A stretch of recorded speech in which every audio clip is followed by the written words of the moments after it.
Maintenant, j'ai tout ce qu'il faut pour faire une vidéo dont j'avais eu l'idée il y a un petit moment déjà. Je sais pas si vous vous souvenez, mais il y a quelques mois, j'ai sorti une vidéo où je créais une marque de lamunée, la limonade japonaise. Mais le truc, c'est que, comme la plupart de mes créations, ça reste numérique et il n'y a jamais d'objets physiques, de réelle création tangible. Et je pense que c'est le principal problème dans toutes mes créations. Donc aujourd'hui, je voulais remédier à ça et on va essayer de faire les mêmes mock-ups, mais en vrai. J'ai des bouteilles de limonade japonaise ouvertes et pas ouvertes. J'ai des stickers et beaucoup de motivation, donc normalement, on devrait pouvoir arriver à quelque chose de pas trop mal. J'espère que le concept va vous plaire aussi, en tout cas moi je suis super excité à l'idée de faire ça et je pense qu'on peut direct passer à la création. Il me restait une bouteille de limonade japonaise vide que je n'avais pas jetée et donc je me suis dit que c'était l'objet parfait pour faire les premiers tests. Donc à cette bouteille j'ai voulu lui enlever son étiquette pour pouvoir coller celle que je vais fabriquer par la suite, mais aussi pour pouvoir la mesurer afin d'avoir les bonnes dimensions dans mon projet Photoshop. En enlevant l'étiquette, je me suis également rendu compte que je pouvais récupérer des éléments comme le code barre ou alors les instructions pour ouvrir la bouteille qui étaient présentes sur l'étiquette originale et que j'aurais eu beaucoup de mal à répliquer.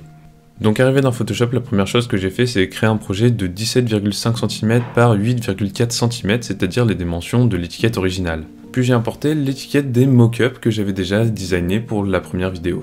Mais comme sur les mock-ups il n'y avait qu'un seul point de vue, forcément le design c'était que celui de la face avant. Et pour faire une bouteille en vrai, il faut mieux avoir une étiquette qui fasse tout le contour. En assemblant des photos de l'étiquette originale et ce que j'avais déjà fait dans la vidéo précédente, je commençais à arriver sur quelque chose de pas mal.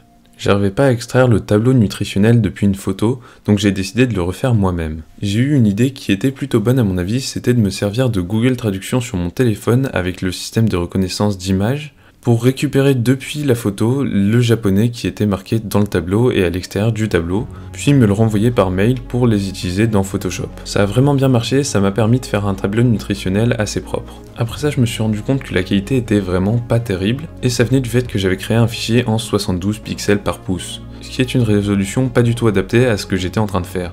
Donc j'ai changé ça en 300 pixels par pouce et j'ai dû refaire tous les éléments qui avaient été dégradés en qualité dans la conversion. Mais après cette dernière étape, ma première étiquette était enfin prête pour l'impression sur les stickers que j'ai reçus en début de vidéo.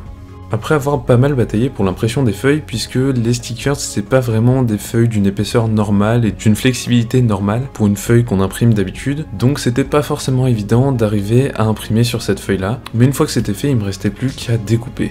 Après ça, il fallait coller l'étiquette sur la bouteille et ça aussi, c'était bien plus dur que ce que je pensais. J'avais pas vraiment de repère pour coller l'étiquette droite et du coup, j'ai dû m'y reprendre beaucoup de fois. Mais je suis très satisfait du résultat final que vous pouvez voir maintenant à l'écran. Même si quand on regarde de plus près, on peut voir pas mal d'erreurs d'impression, mais sur ça, j'ai pas vraiment pu faire mieux. Mais globalement, le rendu est super bon et puis la bouteille est jolie, donc je suis vraiment satisfait de ce que j'ai fait. Voilà une comparaison avec les mock-ups que j'avais fait durant la première vidéo. On peut voir qu'il y a quelques différences entre le mock-up et ce que j'ai fait en vrai, mais globalement c'est super proche, et puis comme là il y avait un petit peu plus de travail puisque l'étiquette est complète, elle fait tout le tour de la bouteille et il y a des informations nutritionnelles en japonais, le petit tutoriel pour ouvrir la bouteille, etc. Je trouve que l'objet en lui-même est super réussi. Comme vous avez pu le voir, j'ai fait la première bouteille de lamunée. Moi je trouve que ça rend plutôt pas mal, c'est pas exactement comme les mock-ups que j'avais fait lors de la première vidéo, mais moi je suis vraiment satisfait du rendu final et j'espère que ça vous plaît aussi. Comme vous avez pu le voir, il y a quelques erreurs d'impression, mais c'est normal que tout soit pas parfait, puisque forcément quand on fait les choses en vrai, on contrôle pas tout comme dans Photoshop. Mais je trouve ça vraiment gratifiant d'avoir un objet entre les mains qu'on a créé soi-même. À mon sens, beaucoup plus qu'une création numérique, même si je suis assez fier de pas mal de créations digitales que j'ai pu faire pendant mes vidéos. Avoir un réel objet, c'est quand même quelque chose de très différent. J'espère que la vidéo vous aura plu aussi, et si c'est le cas, n'hésitez pas à lâcher un pouce bleu, mais également à vous abonner à la chaîne et activer la cloche pour pas manquer les prochaines vidéos. Vous pouvez également me dire ce que vous avez pensé de la vidéo dans les commentaires. Et puis comme d'habitude, merci beaucoup d'être resté jusqu'à la fin de la vidéo. On se retrouvera bientôt pour de nouvelles aventures. Salut!